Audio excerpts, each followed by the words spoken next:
तो हेलो बच्चों, कैसे हैं आप? उम्मीद करता हूँ आप सभी अच्छे होंगे।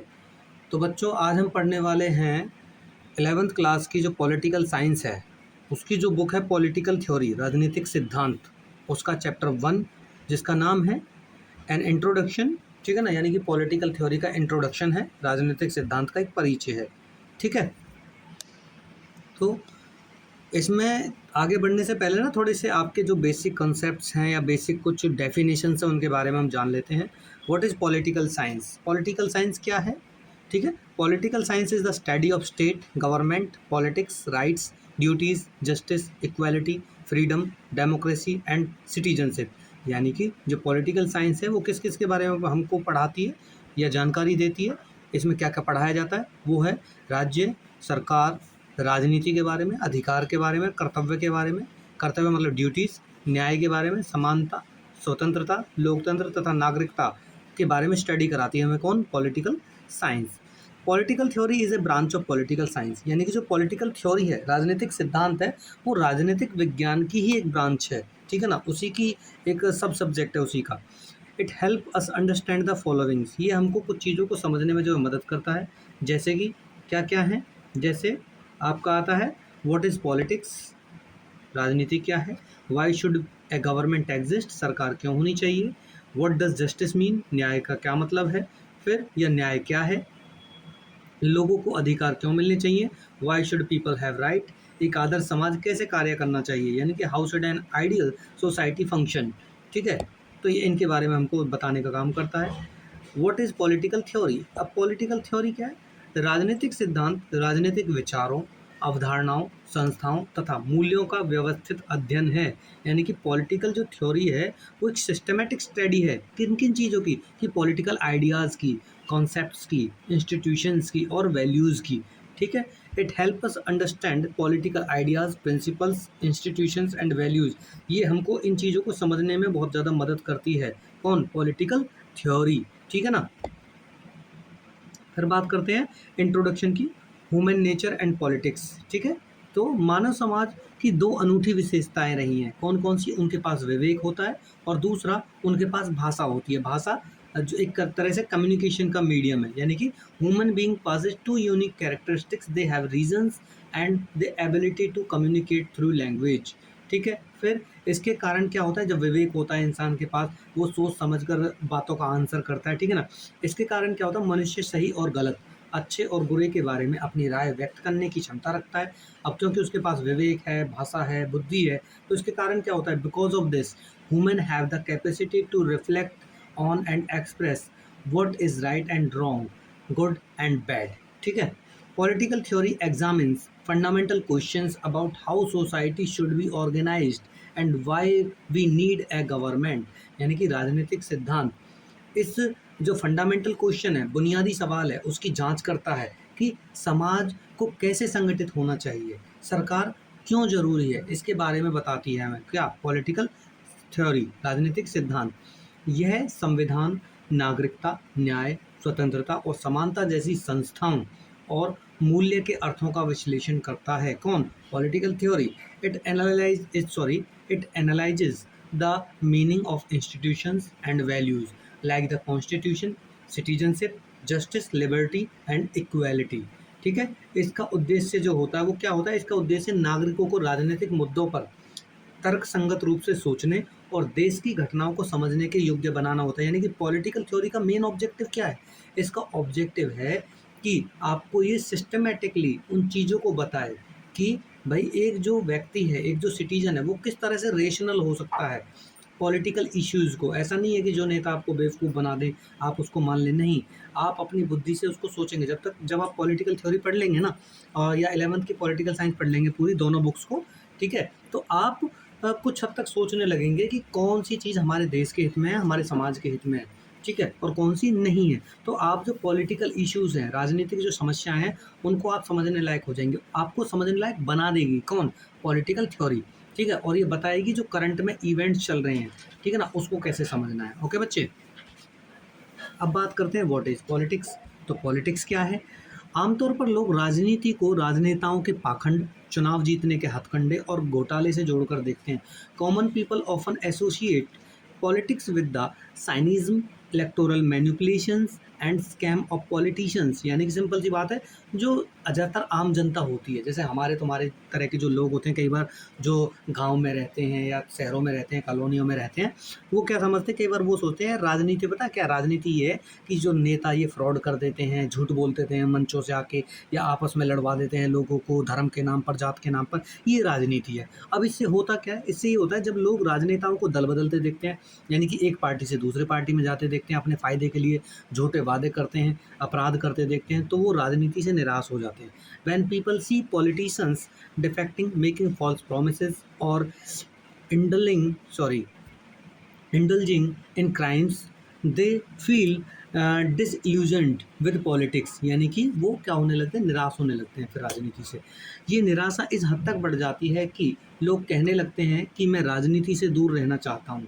ये जो इल्यूजननेस है, ठीक है ना, या फिर डिसइल्यूजनमेंट है, runs so deep that people often declare I am not interested in politics और I want to stay away from the politics, यानी कि वो इस राजनीति से दूर रहना चाहते हैं। यानी कि इन नेताओं के इनको मतलब कामों को देखकर, इनके झूठे वादों को देखकर, इनके क्रिमिनल बैकग्राउंड को देखकर कई बार लोग क्या होते हैं, वो निराश हो जाते हैं और वो कहते हैं कि भाई मुझे पॉलिटिक्स में जो है बिल्कुल इंटरेस्ट नहीं है, मुझसे इन बातों को दूर रखो आप, ठीक है,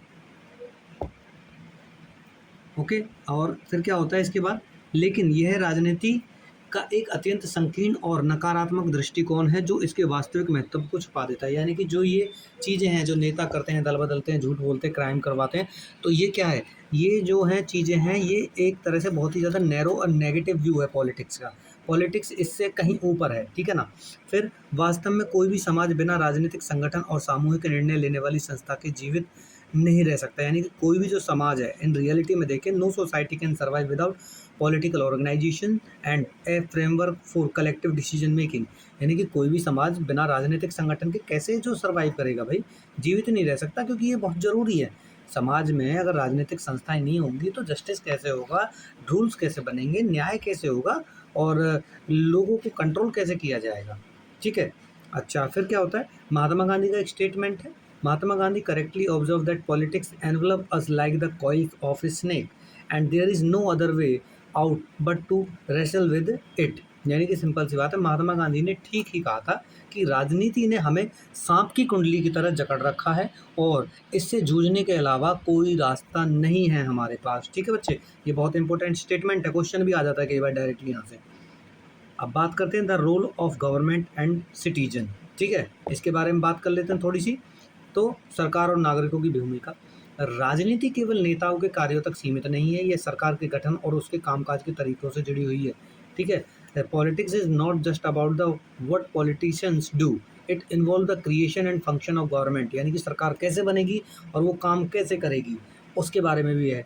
फिर सरकार जो नीतियाँ बनाती हैं वे हमारे जीवन को शिक्षा, स्वास्थ्य, आर्थिक विकास और सुरक्षा के मामलों में गहराई से प्रभावित करती हैं। The policies made by government deeply affected our lives in term of education, health care, economic growth and security. देखिए, सरकार जो बनती है उसके हाथ में सत्ता होती है, पावर होती है, और उसके हाथ में लॉ बनाने होते हैं समाज के कल्याण के लिए, और दूसरा कुछ पॉलिसीज़ बनानी होती है जिससे कि समाज में जो है समान जो है विकास हो। अब कैसे, अब अगर गवर्नमेंट अच्छी पॉलिसी नहीं बनाएगी तो वो आपका विकास कैसे कर पाएगी। मान लीजिए जैसे एजुकेशन है, एजुकेशन की अगर हम बात करें इंडिया में तो 1964 की रिकमेंडेड है, यानी कि 1964 में कोठारी कमीशन था, ठीक है ना, जो शिक्षा के क्षेत्र में आया था, और उसने कहा था कि इंडिया का जो बजट है ना 100%, उसमें से तकरीबन 6% आपको किस पे लगाना है, एजुकेशन पे लगाना है। लेकिन आज आप इंडिया का बजट देखो ना करंट 2026 में, तो 2026 में इंडिया का बजट ज़्यादा से ज़्यादा 2.5% के आसपास कर घूम रहा है। सोच के देखिए, तब की वो थी, मतलब ये तब की डिमांड थी कि इतना चाहिए, तो आज की तो सोच लीजिए जनसंख्या कितनी बढ़ गई है तब से लेके आज तक। सोचिए, तब ज़्यादा नहीं तो 40 करोड़ के आसपास हमारी जनसंख्या होगी, उसके आसपास ही, और आज हमारी जनसंख्या 1 अरब 45 करोड़ के आसपास है। सोच के देखिए, तो मतलब अगर गवर्नमेंट ढंग से पॉलिसी नहीं बनाएगी तो हम पे क्या इम्पैक्ट पड़ेगा उसका। फिर if A government is insufficient और corrupt, market shut down and school suffers and price of essential good skyrockets। यानी कि यदि सरकार अक्षम और भ्रष्ट हो तो बाजार बंद हो जाते हैं, स्कूल ठप हो जाते हैं और आवश्यक वस्तुओं की कीमत बढ़ जाती है। सरकार अगर बेकार हो, ठीक है, याद रखिए पिछले 10 साल में इस देश में तकरीबन 90,000 के आसपास जो है स्कूल बंद हुए हैं, ठीक है ना। अब बात करते हैं, इसलिए लोग सरकार के कार्यों में गहरी रुचि लेते हैं, संगठन बनाते हैं और अपनी मांगों के लिए आंदोलन करते हैं। Therefore people take a deep interest in government actions, form association and launch movement for their demand. जब हम दूसरे के साथ बातचीत करते हैं, बहस करते हैं और सामाजिक लक्ष्यों को पूरा करने का प्रयास करते हैं तो हम राजनीति का हिस्सा बनते हैं। When we negotiate with others, debate issues and strive to achieve social goals, we actively participate in politics. In short, politics arise from the fact that we have different visions and ideas about what is good for society. राजनीति का जन्म इस तथ्य से होता है कि हमारे पास समाज के लिए अलग अलग दृष्टिकोण और विचार हैं, ठीक है ना। कि हम समाज के लिए, अगर कोई और समाज के लिए सोच रहा है तो हम भी अलग तरीके से अपने समाज की भलाई के लिए सोच सकते हैं। What do we study in political theory? Political theory में हम क्या क्या पढ़ते हैं? यदि हम अपने चारों ओर देखें तो हमें आंदोलन, विकास और साथ ही सामाजिक भेदभाव और असमानता जैसी चीज़ें दिखाई देती हैं। If we look around us we see movement, development as well as the deeply rooted social discrimination and inequality. राजनीति सिद्धांत उन बुनियादी मूल्यों को एक व्यवस्थित रूप देता है जिन्होंने हमारे राजनीतिक जीवन को प्रेरित किया है। Political theory systematically clarifies the core values that have inspired and shaped our political life. ठीक है, यह उन आदर्शों पर ध्यान केंद्रित करता है जो संविधान की प्रस्तावना में शामिल है, जैसे कि स्वतंत्रता, समानता और न्याय। It focus on the ideals enshrined in our constitution preamble such as liberty, equality and justice. यानी कि सिंपल सी बात एक है कि यदि हम अपने चारों तरफ देखें आज भी, तो आज देखते हैं हम कहीं पर जो जातिगत भेदभाव होता है, कहीं धर्म के नाम पर झगड़े होते हैं, कहीं अच्छा विकास हो रहा है तो कहीं पर कोई चीज़ नहीं गई तो कुछ लोग मूवमेंट कर रहे हैं। जैसे फ़िलहाल के टाइम में आपने देखा होगा क्या, CJP का मूवमेंट देखा होगा, कॉकरोच जनता पार्टी का मूवमेंट।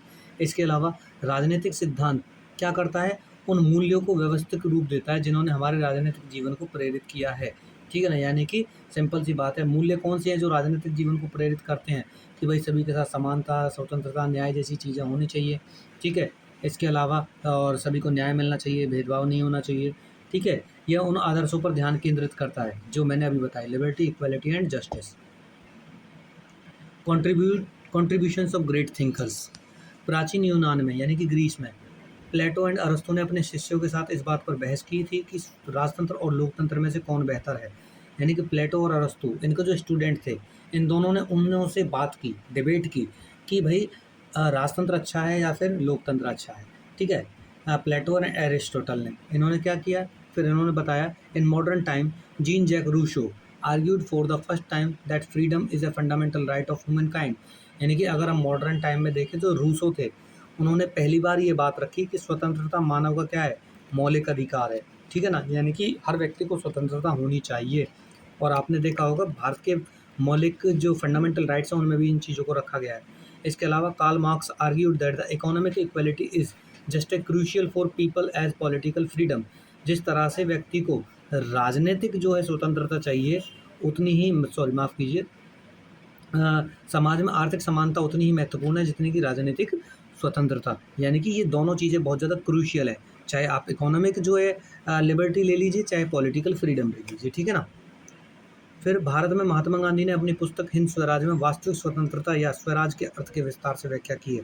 महात्मा गांधी की जो बुक है हिंद स्वराज, उनमें उन्होंने बताया है कि वास्तविक रूप से स्वतंत्रता है या फिर जो हिंद स्वराज है, स्वराज की जो है ओरिजिनल जो मीनिंग है वो क्या है, फ्रीडम का और स्वराज का। स्वराज का मतलब होता है खुद का शासन, ठीक है। डॉक्टर BR अम्बेडकर ने दृढ़ता से कहा है कि अनुसूचित जातियों को कानून के साथ साथ सामाजिक सुरक्षा भी मिलनी चाहिए। यानी कि उन्होंने उनके हित के बारे में बात की है।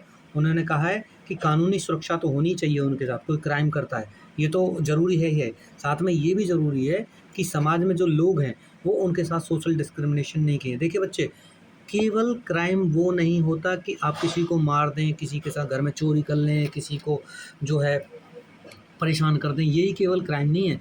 क्राइम वो भी होता है कि जब एक व्यक्ति अपने अंधविश्वासों के कारण अपने ही समान व्यक्ति के साथ क्या करने लग जाए, भेदभाव करने लग जाए। अगर ऊपर से, अगर मान लीजिए जो भगवान में विश्वास करते हैं, उनको बस एक बात ध्यान से सोचनी चाहिए, दिमाग से सोचनी चाहिए कि अगर वास्तविकता में ईश्वर को हमको अलग बनाना होता, किसी को ऊँचा, किसी को नीचे बनाना होता, तो एक पर्टिकुलर कुछ ना कुछ उसके अंदर कुछ ना कुछ सिंबल भेजता वो, ठीक है ना? कुछ निशान लगा के भेजता। आपने पीके मूवी देखी है ना? पीके मूवी में कहता है कि ठप्पा कहाँ है? ये मुसलमान है, ये क्रिश्चियन है, ये सिख है, ये कौन है? तो सोच के देखिए, अगर किसी को ऊँची जात बनाया होता तो उसके ऊपर लिख के भेजता, हाँ भाई ये ऊँची जात है और ये नीची जात है, ठीक है ना? ये इस काम के लिए बनी। ये सब के सब जो बैरियर्स हैं, ये सब के सब जो ढकोसले हैं, केवल मानव द्वारा बनाए हुए हैं, ठीक है? अब बात करते हैं, ये देखिए, ये हिंद स्वराज है, जो महात्मा गांधी जी की लिखी हुई पुस्तक है, ठीक है? डॉक्टर अंबेडकर ने जो अनटचेबल्स के लिए कहा था, ठीक है ना? अच्छा जी। अब बात करते हैं the relevance of principles today, सिद्धांतों की आज के समय में प्रासंगिकता क्या है। ये सिद्धांत केवल किताबों में बंद नहीं है, ये हमारे देश के संविधान और कानूनों के आधार स्तंभ बने हुए हैं। राजनीतिक सिद्धांतकार केवल अतीत को नहीं देखते, वे वर्तमान समय की नई राजनीतिक चुनौतियों और संकटों की भी जांच करते हैं। यानी कि political थ्योरिस्ट्स do not just look at the past, they examine contemporary political challenges and emerge crises। जैसे जैसे दुनिया बदल रही है, स्वतंत्रता और समानता के अधिकार के नए आयाम और नई व्याख्याएं सामने आ रही हैं। तो देखिए, सिंपल सी बात एक है कि ऐसा नहीं होना चाहिए कि जो सिद्धांत केवल किताबों में मतलब किताबों में रह जाएं, उनको हमको रियल लाइफ में भी उतारना चाहिए। फिर इसके अलावा ऐसा नहीं है, जो राजनीतिक सिद्धांतकार हैं, जो पॉलिटिकल थ्योरिस्ट हैं, वो केवल हिस्ट्री को नहीं देखते, वो वर्तमान की राजनीति को भी देखते हैं, वर्तमान में क्या क्या चुनौतियाँ हैं, क्या क्या डिफ़िकल्टीज़ हैं, उनकी भी जांच करते हैं। फिर जैसे जैसे दुनिया बदल रही है, हम जानते हैं उसके हिसाब से लिबर्टी और इक्वालिटी की जो डेफिनेशंस है वो भी बदल रही हैं, कि भाई क्या इक्वालिटी रहेगी, क्या लिबर्टी रहेगी, ठीक है ना? उनके बारे में भी जो सोच रहे हैं लोग कि वास्तविक स्वतंत्रता क्या है, वास्तविक समानता क्या है। अगर मान लीजिए, अगर हम एक बात कहें कि क्या, जैसे मान लीजिए हम कहते हैं 1947 में देश आज़ाद हो गया था, क्या वास्तविकता में 1947 में देश आज़ाद हो गया था? नहीं। जब तक हम सामाजिक तौर पर प्रत्येक व्यक्ति को समानता नहीं दिला सकते, प्रत्येक व्यक्ति को समान अपॉर्चुनिटीज़ नहीं दिला सकते, प्रत्येक व्यक्ति को और जो है धर्म के आधार पर या जाति के आधार पर हम भेदभाव करते रहेंगे, तब तक वास्तविक जो स्वतंत्रता है वो नहीं मिलेगी। तब तक वास्तविकता में जो सामाजिक न्याय है वो नहीं मिलेगा किसी व्यक्ति को, ठीक है? अच्छा, putting political principle into practice, राजनीतिक सिद्धांत को व्यवहार में लाना। कैसे ला सकते हैं?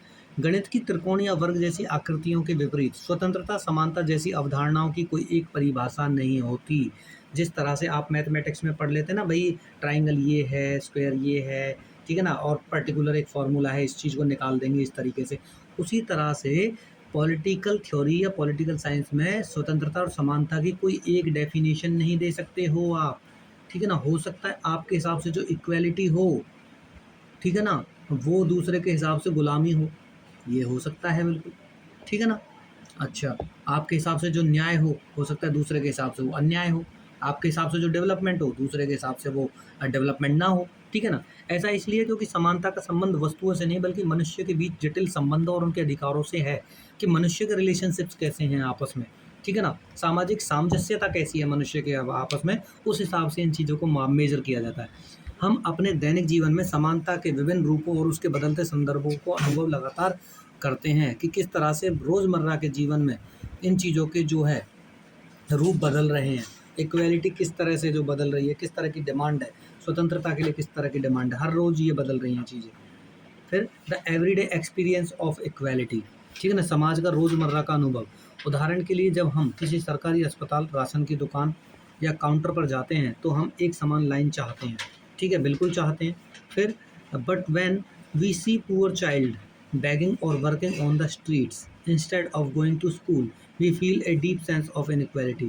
लेकिन जब हम देखते हैं कि बाजार की सड़कों पर या गलियों में जो गरीब बच्चे हैं कई बार भीख मांगते हैं, तो हमको जो इंसान है वास्तविकता में, जिसके अंदर जो है दया बसी हुई है, ठीक है ना? तो वो हमेशा ये चाहेगा कि काश इस बच्चे को भी अच्छी सुविधा मिल पाती, अच्छी एजुकेशन मिल पाती, ठीक है? We realize that the child is being denied basic amenities and equal opportunities for the education and growth, और हम महसूस करते हैं कि उसको बुनियादी चीज़ें नहीं मिल रही हैं, ठीक है ना? वहीं दूसरी ओर, यदि किसी विकलांग या बीमार व्यक्ति को लाइन से पहले जाने दिया जाए तो हम उससे बिल्कुल न्याय संगत मानते हैं। हम ये मानते हैं कि कोई बात नहीं, अगर जो पैरालाइज है, ठीक है ना, तो उसको, या फिर कोई बीमार है तो उसको पहले चले जाने दीजिए, कोई दिक्कत नहीं है, ठीक है। इससे स्पष्ट होता है कि समानता का अर्थ केवल सबके साथ एक जैसा व्यवहार करना नहीं, बल्कि विशेष परिस्थितियों में ध्यान रखना है। ये इंपॉर्टेंट लाइन है, याद रखना, ठीक है ना। कैसे? This proves that equality does not mean mere identical treatment but also catering to special needs and circumstances. यानी कि सिंपल सी बात है, जिसकी जैसी स्थिति है उस हिसाब से उसके साथ बिहेव किया जाएगा, ठीक है ना। और समाज में, मतलब समाज में जिसकी जैसी स्थिति है उसके साथ उसका वैसा बिहेव किया जाएगा। कि मान लीजिए कुछ लोगों को तो क्या होता है, कुछ लोगों को स्पेशल ट्रीटमेंट मिला तो स्टार्टिंग से ही, ठीक है ना। और दूसरा, मतलब एक स्टेटमेंट दे रहा हूँ जिससे कि सारा का सारा आपका जो डाउट क्लियर हो जाएगा। देखिए, कुछ लोगों को थाली में पकवान सजे हुए मिलते हैं, ठीक है ना। दूसरा, कुछ लोग इतने बदनसीब होते हैं कि उनको थाली ही नसीब नहीं होती है। सोच के देखिए, कुछ लोगों को थाली में खाना मिल रहा है बेहतरीन, लेकिन कुछ लोगों को वो थाली ही नसीब नहीं है। तो सोच के देखिए, क्या जिसके पास थाली ही नहीं है, क्या उसके साथ स्पेशल ट्रीटमेंट की ज़रूरत होगी या नहीं होगी? होगी, ठीक है ना। तभी हम न्याय कर सकते हैं, तभी हम समानता ला सकते हैं। इसलिए राजनीतिक सिद्धांत इन अवधारणाओं की परतों को खोलता है ताकि हम इनके व्यावहारिक रूपों को सही से समझ लें। Therefore, political theory unpacks the layer of these concepts so we can understand their practical applications. बात करते हैं new dimensions of political theory the digital age. राजनीतिक सिद्धांत के नए आयाम। समय के साथ दुनिया बदल रही है और वैश्विक बदलावों के कारण नए बदलाव या नए सवाल और नई चुनौतियां हमारे सामने आ रही हैं, ठीक है ना। वर्ल्ड चेंज हो रहा है, उसके साथ साथ चैलेंजेस भी नए आ रहे हैं। The advent of information technology and computer network has entirely transformed communication across the globe. सूचना और कंप्यूटर नेटवर्क के आने से जो दुनिया भर में क्या हुआ है, कम्युनिकेशन के जो तरीके हैं, पैटर्न हैं, वो पूरे के पूरे चेंज हो चुके हैं। आज इंटरनेट का प्रयोग करने वाले वैश्विक नागरिकों को नेटिजन कहा जाता है। यानी कि जितने भी लोग इंटरनेट का यूज़ करते हैं उनको हम नेटिजन कहते हैं। नेट यूज़ करने वालों को नेटिजन कहते हैं, ठीक है ना। इंटरनेट ने जहां एक तरफ सूचनाओं का लोकतांत्रिकीकरण किया है, वहीं दूसरी तरफ इसने साइबर अपराध जैसी समस्याओं को जन्म दिया है। सिंपल सी बात है, जहां इसके थ्रू इन्फॉर्मेशन पहुंचाना बहुत आसान हो गया है, वहीं दूसरी तरफ साइबर क्राइम मतलब आपकी हैकिंग हो जाती है, आपके अकाउंट से पैसे चुरा लिए जाते हैं डायरेक्टली, ठीक है ना। इन चीज़ों को जन्म दिया है। इंटरनेट पर अवांछित ईमेल, हैकिंग, व्यक्तिगत डेटा की चोरी और ऑनलाइन उत्पीड़न की घटनाएं तेजी से बढ़ रही हैं। Incident of unsolicited emails, hacking और personal data theft and online harassment have increased rapidly on the internet. ये चीज़ें बढ़ रही हैं, ठीक है ना। हैकिंग, आपके फ़ोन को हैक कर लेते हैं, सारी चीज़ों को चुरा लेते हैं। सेकंड, ऐसी ईमेल आ जाती हैं कि बहुत गड़बड़ वाली, अगर आपने उन पे क्लिक किया तो हो सकता है आपके अकाउंट को सीज कर लें, आपके अकाउंट से चीज़ें गायब कर दें, वो पैसा गायब कर दें, ठीक है ना। या आपके सोशल मीडिया को हैक कर लें, ऐसा हो सकता है, ठीक है। इसलिए अब सवाल उठ रहा है कि क्या नेटिजन के लिए सरकारी नियंत्रण होना चाहिए या उनकी व्यक्तिगत स्वतंत्रता बची रहनी चाहिए। अब ये क्वेश्चन ये अराइज हो रहा है कि netizen should be regulated by the government और if their personal privacy should remain untouchable. मुझे ऐसा लगता है कि सरकार को केवल साइबर क्राइम पे ज़्यादा ध्यान देना चाहिए। अगर आपकी पर्सनल डिटेल अगर वहाँ पहुँच जाती है तो याद रखिए उसका मिसयूज भी हो सकता है, ठीक है ना। अब बात करते हैं, राजनीतिक सिद्धांत इस बात पर विचार करता है कि डिजिटल दुनिया में नागरिकों की स्वतंत्रता और राज्य की सुरक्षा के बीच संतुलन कैसे बने। Political theory examines how to strike a balance between the individual freedom and state security in the digital world, ठीक है। इसमें केस स्टडी दी हुई है, वो देख लेते हैं। The dialogue of Socrates on the justice. यदि एथेंस के महान दार्शनिक सुकरात और उनके शिष्य सेफालस और पॉलीमार्क्स के बीच प्रसिद्ध बातचीत पर आधारित है, ठीक है ना। उनके बीच में जो डिबेट हुई थी, ठीक है। Cephalus argued that justice simply means telling the truth and paying back one's डिबेट ऑन द टाइम। यानी कि सिंपल सी बात है, सेफालस के अनुसार न्याय क्या है? न्याय ये है कि सच बोलना है और अपने कर्ज को समय पर चुकाना है। Socrates challenged this definition and asked if it would be just to return a weapon to a friend who has gone mad, which he give when sane। यानी कि सिंपल सी बात है, सुकरात इस बात को चुनौती देते हैं, चैलेंज करते हैं कि क्या किसी पागल मित्र को उसका हथियार वापस करना न्याय होगा जो उसने तब दिया था जब वह होश में था, ठीक है ना। फिर क्या होता है, ये सोक्रेट्स की वो है। पॉलीमार्क्स ने तब एक नया तर्क दिया कि न्याय का मतलब अपने दोस्तों को भला करना और दुश्मनों को नुकसान पहुंचाना है। सोच के देखिए क्या सोच है। मतलब वो कह रहा है न्याय वो होगा केवल अपने दोस्तों का भला कर दो और दुश्मनों को नुकसान कर दो। ठीक है। Justice mean doing good to our friends and harming our enemies. Socrates again countered that if we harm anyone, even our enemies, we only make that person more unjust। यानी कि सुकरात ने फिर से तर्क दिया कि यदि हम किसी का भी बुरा करते हैं, चाहे वह हमारा दुश्मन ही क्यों ना हो, तो हम उसे और अधिक अन्यायी बना देते हैं। यानी कि सिंपल सी बात है, दुश्मन के साथ अगर आप अन्याय करोगे और ज़्यादा, तो वो और ज़्यादा अन्यायी होगा। ठीक है। सुकरात ने यह निष्कर्ष निकाला कि न्याय का वास्तविक अर्थ समाज के सभी लोगों का कल्याण करना है, न कि केवल कुछ लोगों का भला करना है। ठीक है। Socrates concluded that the true meaning of justice is to ensure the well-being of all people in society, not just a few। Second case study है आपकी the meaning of freedom and equality in daily life. पुस्तक में एक comic strip और उदाहरण के माध्यम से दिखाया गया है कि कैसे एक आम नागरिक एक शोषित व्यक्ति स्वतंत्रता को अलग अलग तरह से देखते हैं। यानी कि एक जो नॉर्मल पर्सन है उसके लिए लिबर्टी क्या होगी, ठीक है ना, या फिर जिसके साथ बहुत ज़्यादा डिस्क्रिमिनेशन हुआ है, एट्रोसिटीज़ हुई हैं, जिसका एक्सप्लॉइटेशन हुआ है, वो लिबर्टी को किस तरह से देखता है, फ्रीडम को किस तरह से देखता है। दोनों का नज़रिया अलग अलग होगा। जैसे एक अमीर व्यक्ति है, एक रिच पर्सन है या वेल्थी पर्सन है, वो क्या देखेगा, वो देखेगा कि स्वतंत्रता को जो मीनिंग है वो है बिना किसी रोक टोक के व्यापार करना या कहीं भी घूम लेना। उसके लिए क्या है, ये फ्रीडम है।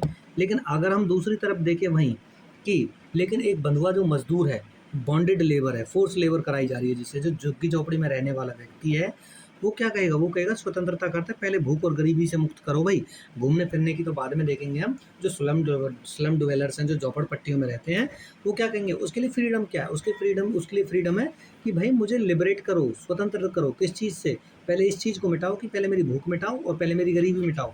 ठीक है ना। ये जो केस स्टडी हमें सिखाती है कि राजनीतिक सिद्धांत को हमेशा समाज के कमज़ोर तबके के नज़रिए से परखना चाहिए। अगर आपको रूल और रेगुलेशंस बनाने हैं तो आपको हमेशा वीकर सेक्शन को ध्यान में रखकर बनाने पड़ेंगे, अदरवाइज आप उन लोगों के साथ न्याय जस्टिस नहीं कर पाओगे। ओके बच्चे, सो आगे बढ़ते हैं। Why should we study political theory. हम पॉलिटिकल थ्योरी क्यों पढ़ते हैं। ठीक है। पहली बात, फर्स्टली यह विषय उन छात्रों के लिए बहुत उपयोगी है जो भविष्य में राजनीति, कानून, नौकरशाही और पत्रकारिता को अपना करियर के रूप में चुनना चाहते हैं। Firstly this subject is highly relevant for student planning to choose politics, law, bureaucracy और journalism as their future career. अब क्यों है उनके लिए इम्पोर्टेंट, क्योंकि ये सरकार की समझ देती है, सरकार का स्ट्रक्चर कैसा है, सरकार कैसे बनती है, कैसे काम किया जाता है सरकार में, रूल्स एंड रेगुलेशंस कैसे बनाए जाते हैं, तो उनकी अच्छी खासी समझ हो जाती है। ठीक है ना, जिससे कि वो उनके लिए काउंटर क्वेश्चन कर सकता है, उन लोगों के बारे में भला सोच सकता है। फिर दूसरी बात, हम सभी अंततः एक देश के नागरिक बनने जा रहे हैं जो मतदान के माध्यम से देश का भविष्य तय करते हैं। Secondly, we are the ultimately going to be a citizen of country who decided its future direction through our votes. यानी कि देखिए, मान लीजिए आप अगर आज 11th क्लास में पढ़ रहे हैं तो आप ग्रेजुएशन तक पहुँचते पहुँचते आप 18 के हो जाओगे और 18 के बाद आप वोट डालने का आपको राइट मिल जाएगा। ठीक है ना, क्योंकि इंडिया में यूनिवर्सल एडल्ट फ्रेंचाइज है। जो व्यक्ति 18 साल का हो जाएगा उसको विदाउट एनी डिस्क्रिमिनेशन, धर्म, जेंडर, रिलीजन, कास्ट, ठीक है ना, इसके बिना आप वोट दे सकते हैं। मतलब आपके साथ कोई भेदभाव नहीं किया जाएगा। अब आप वोट डालेंगे तो आप ये भी तय करेंगे सरकार कैसी बने। अगर आपको यही समझ नहीं है कि कौन सी सरकार ने क्या काम किया है, बजट कितना था, एजुकेशन पे कितना लगाया और हेल्थ पर कितना लगाया, इंफ्रास्ट्रक्चर पर कितना लगाया, ठीक है ना, बेसिक जो इंफ्रास्ट्रक्चर होता है, रोड्स पर कितना लगाया, ठीक है ना, हमारे डेवलपमेंट के लिए कितना काम किया, तो आप ये डिसाइड ही नहीं कर पाएंगे कि आपको किस गवर्नमेंट को जो है वोट देना है। आप केवल फिर क्या करेंगे, आप केवल ये करेंगे कि आप क्या देखेंगे, फिर आप देखेंगे जो रिप्रेजेंटेटिव है, जो नेता है, जो लीडर है, आप उसकी भक्ति में लग जाएंगे, अंधभक्ति में। आप देखेंगे उसकी कास्ट क्या है, आप देखेंगे उसका रिलीजन क्या है, ठीक है ना, उसके बेस पे आप क्या करेंगे, आप उसको वोट देंगे। और याद रखिए, जिस देश में रिलीजन और कास्ट के नाम पर वोट दिया जाता है या कलर के बेस पे वोट दिया जाता है, गोरे काले के भेद पर, याद रखना वो देश हमेशा गड्ढे में जा रहा होता है। याद रखना इस बात को। फिर एक जागरूक और जिम्मेदार नागरिक बनने के लिए राजनीतिक विचारों और संस्थाओं की समझ होना बेहद आवश्यक है। समझे हो क्यों पढ़ रहे हो आप पॉलिटिकल साइंस। ठीक है। तीसरी बात क्या है, thirdly It makes us sensitive towards society and systematically eliminates our prejudices based on caste, religion and gender. राजनीतिक सिद्धांत पढ़ने का सबसे अच्छा फ़ायदा ये होता है कि हम समाज के प्रति संवेदनशील हो जाते हैं। क्या गलत है, क्या ठीक है, क्या नहीं होना चाहिए, क्या होना चाहिए। हमारे भीतर से जो पहले से जातिगत भेदभाव बसा हुआ होता है वो दूर हो जाता है। धर्म के भेद आधार पर जो अंधभक्त हम जो बन जाते हैं कई बार वो निकल जाती हैं चीज़ें। तीसरा, लिंग के बेस पे जो हम प्रेजुडाइसेस है, मतलब जैसे कि हम कई बार सोचते हैं जैसे कि भाई ये इस जाति का व्यक्ति है ये तो ऐसा ही निकलेगा। दूसरा, ये जैसे कि इस धर्म का व्यक्ति है ये तो ऐसा ही होता है। तीसरा, ये तो अरे ये तो लड़की है, ये तो औरत है, ये तो ऐसा ही सोचती है, इनमें तो दिमाग नहीं होता। तो ये ऐसा जब हम सोचने लगते हैं तो हमारे दिमाग का ये क्या है, पूर्वाग्रह है। जैसे कि आपने रिसेंट में देखा होगा, बहुत से लोग कहते हैं जो रिजर्वेशन वाले लोग होते हैं ना ये कमज़ोर होते हैं, तो उनको एससी एसटी ओबीसी के जो लोग होते हैं ये कमज़ोर होते हैं, ठीक है ना, पढ़ना नहीं आता। और हाल ही में अभी में ना एम्स का रिजल्ट आया है। एम्स के रिजल्ट में टॉप 10 बच्चों में से कम 4 बच्चे एससी के हैं और उनमें फर्स्ट रैंक भी एक एससी के बच्चे की आई है। तो सोच के देखिए क्या ये पूर्वाग्रह नहीं है हमारे सोचने का कि ये कमज़ोर है वो कमज़ोर है। जब तक उनको इक्वल अपॉर्चुनिटी नहीं मिलेंगी तब तक वो अपने आप को कैसे साबित कर पाएंगे, ठीक है ना। अच्छा जी, चौथी बात क्या है, फोर्थली, जैसे एक संगीतकार सुरों की पहचान रखता है वैसे ही राजनीति सिद्धांत में हमें न्याय और समानता के मुद्दों पर तार्किक बहस करने की कला सिखाता है। यानी कि जब आप पॉलिटिकल थ्योरी पढ़ लेंगे या पढ़ रहे हैं उसके बाद आप पता है क्या बन जाएंगे, आप ये समझने लग जाएंगे कि किस तरह से जो न्याय क्या होना चाहिए, समानता के जो मुद्दे हैं वो कैसे हैं, समानता कैसे एस्टेब्लिश करनी है पूरी सोसाइटी में, और what is the actual meaning of equality, justice क्या है, जस्टिस क्या होना चाहिए, किसके पक्ष में होना चाहिए, किसके विपक्ष में होना चाहिए, ठीक है ना। तो इन बातों पर आप बहुत गंभीरता से सोच पाएंगे, ठीक है ना। इसलिए आपको पॉलिटिकल थ्योरी पढ़ना बहुत ज़रूरी होता है बच्चे, ठीक है ना। तो इसी के साथ जो आपका ये पहला चैप्टर है ये यहीं पे समाप्त होता है और उम्मीद करता हूँ आपको इसमें मज़ा आया होगा और कोशिश करते हैं हम अगले भी चैप्टर्स जल्दी से जल्दी आपको प्रोवाइड कराएंगे। थैंक यू सो मच बच्चों, पढ़ते रहिए और बढ़ते रहिए।